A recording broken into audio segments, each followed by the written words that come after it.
now going to switch it over to closing the skills gap with knowledge automation and enhanced reality. And Christian McDermott is going to take over for us with Voovio Technologies. And following Christian, we're going back to outer space with NASA and then heading to lunch. So Christian, take it away. Thank you very much. So today, we're going to spend the next 10, 15 minutes talking about a big problem in manufacturing, particularly with our customers, which are predominantly in the downstream, midstream process industries. And that's the skills gap that's developing. So for the first slide, I've stolen this from one of our customers who presented this in June at the Downstream conference here in Houston. And it really sums up their challenge. Every day, they are losing knowledge through retirements or turnover. You know, lead operators, experts, SMEs who have been working in those plants, and they're taking all that knowledge away in their heads, and it's difficult to transfer that to the new hires coming in. And in some areas, especially in midstream or trucking companies, there's a lot of churn, a lot of turnover. So how do you deal with that problem? And they recognize, this is coming from operations managers every time I speak to them, onboarding is inefficient. When an operator qualifies, they typically, they really only know 50% maximum of what they really need to know. You can't learn everything in that qualification period. And practice does not always match procedure. So procedures may vary shift to shift in the way operators actually execute them. If I trained from trainer A, maybe I perform that procedure differently to my colleague who learned from trainer B. So it's a big problem. And these are some of the challenges. Unplanned downtime. If you don't do that pump swap correctly, it could shut the unit down. Or maybe there's an environmental release because you forgot to close that valve. So there's a lot of, let's say, asset-specific knowledge which is walking out the door. And this is where enhanced reality and knowledge automation comes in. So we're now, as an industry, or industries in general, they're pretty good at focusing on asset reliability, right? You've got lots of data coming in, vibrations, all this kind of stuff. So you can predict failures in the asset before they happen. But what about the people? People interact with those assets through procedures. And that's, we can't get away from that. It's impossible to automate everything. So that's where we're focusing. And I put asset-specific. I don't normally put that there, but asset-specific procedures is important. Every unit is slightly different. Every pump might be slightly different. And that's where the challenge lies. So I'm going to just focus on now showing you what the solution is. And then I'm going to talk about who's using this and some of the use cases and impact. So this is a web-based solution. It's for field operators primarily, but board operators can use this as well. And at the basis of this is we call it the digital replica. And this is created using normal photographs, and that's key. It's not scanning or anything like that. It's JPEGs. And they're not stitched together. They are actually stored as individual files. Two things. The operators see their real plant on the screen. And by the way, this is me walking through the unit. And the other thing is keeping this up to date is it's feasible, it's manageable, and you're able to simulate equipment-specific stuff because of the raw material here. It's JPEGs. Even customers can send us new JPEGs with their cell phones. We can, of course, tag pieces of equipment, but importantly, this is not just a virtual walkthrough of a plant. This is a simulatable environment. So I can actually walk up to a valve and interact with it, or a control panel. So this is a realistic simulation environment, and that's key. So let's go to procedures. So we take operating procedures or maintenance procedures, and we simulate them in this digital replica environment. So let me just explain what we have on the screen.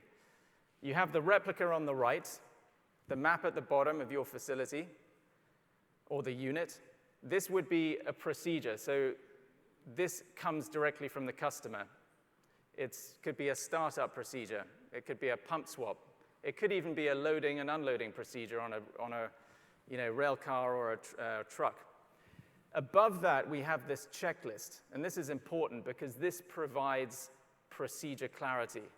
So some of you may know, procedures aren't necessarily very detailed. A good example we always use is step 1 might say line up the pump. But the field operator needs to maybe perform 15 or 20 things to line that pump up. The board operator needs to do 4 things or 5 things. So if there are 15 things the operator needs to perform, we would have 15 action items here, kind of like a pilot's checklist. And that's key because the operator here can now review what they need to do and actually perform it. So it's learning by doing. And you'll notice that so this is me, by the way, driving it. I'm actually interacting with these arrows and doing exactly what I'm supposed to do. And I can practice this 24/7 on any device.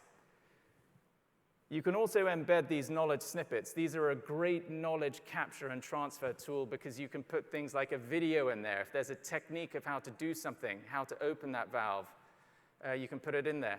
In this case, it's just telling me why this valve is always left open. But those pills of information help that knowledge transfer. So I'm going to check that valve is open, confirm, and you'll see now it's moving to the next step in the checklist and in the procedure. And this simulator, we call it the guided simulator because it's walking me through the unit. I'm not actually doing anything right now. It's guiding me through this procedure so I can review this, practice this in a self-paced environment. Let me move on to measuring competency or measuring if someone knows a procedure as it should be performed. So this is a test. There is no guiding here. So what I'm going to do is I'm going to walk myself to the first step, and I'm going to perform this step correctly, which was this valve here. So fully close it. Again, that interaction. Confirm, and you'll see I get immediate feedback on the left of the screen. I got it right. But what if I make a mistake? So what if I walk down to the end here, and I'm going to crack open this lever valve that I interacted with before, and confirm, and you'll see it's giving me immediate feedback, and it's tracking everything I do in a log. And that's important because you can review that. Your training coordinator can review that if this is a formal qualification. But hey, if I just want to practice this before I have to do it, this is great feedback. And all of this data is being logged in a report, basically. You'll see my name and an activity log. So this is my knowledge of this procedure. So what you're able to do here is you're able to assign specific procedures to groups of people. So our customers, if it's part of qualification, or even if, hey, we're going to start the unit up next week, I want to see if all of my shifts, are competent in knowing what they need to do. You can actually assign practice modules or real tests to groups of people and track who's completed it and who hasn't, with documented records as well. And here you can see, let's say, gaps in your competency. This is a procedure. There was a passing score of 80%. They had unlimited attempts, but you'll see here in this graph that 13 of this group got 100%. 7 got an 87. They just passed, but there are 3 individuals that didn't, despite having unlimited attempts.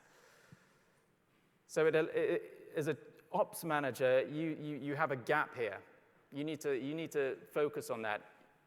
With this data, you can actually prioritize what you need to focus on, and you can even see where people were missing things. So you'll see step number 4 here at the bottom of the graph. That was missed 3 times by those 3 individuals. So let's pull that up in the simulator. And you'll see here, it's pretty clear why they got it wrong. 2 fairly identical valves, and they were opening the wrong one. So this data point, again, that whoever manages those procedures, maybe they need to tweak the wording. Maybe you can label the valves in the field better. Or simply, in the next hands-on training opportunity, let's walk this out. Let's make sure those 3 guys understand why we're opening up the right valve and not the left valve. So with a solution like this, you're able to build that competency on a scale that you've never been able to do before, because people are not going to be able to be exposed to every procedure unless it really happens. So let's take a look at how this is being implemented and scaled in the industry. So these are some of our customers in the US, Canada, Europe, and the Middle East. And we're going to be adding more on later this year. And some of these customers are really scaling this because it's a scalable technology. So let's look at one customer who's been probably the most vocal about enhanced reality, BASF. They presented this at a conference, the Manufacturing Leadership Council, last year. They've also presented at a couple of conferences since then, talking about Voovio and enhanced reality.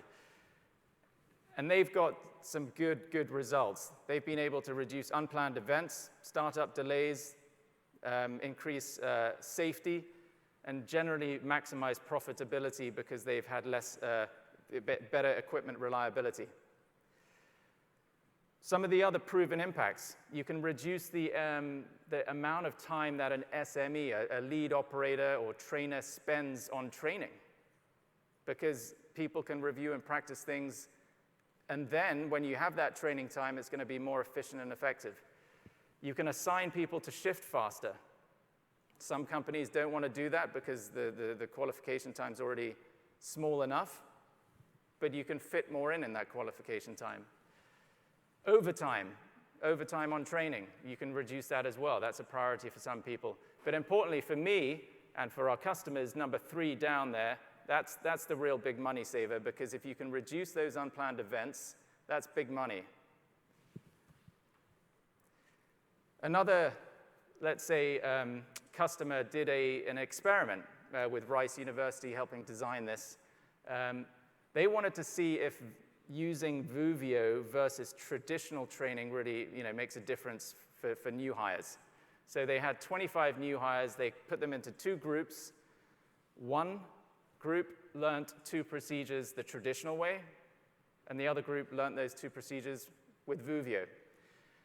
Both groups had a field walkthrough in the afternoon, but they basically spent the morning on the traditional side. They would have the classroom training, P&IDs, reading through the procedure, and face-to-face trainer time.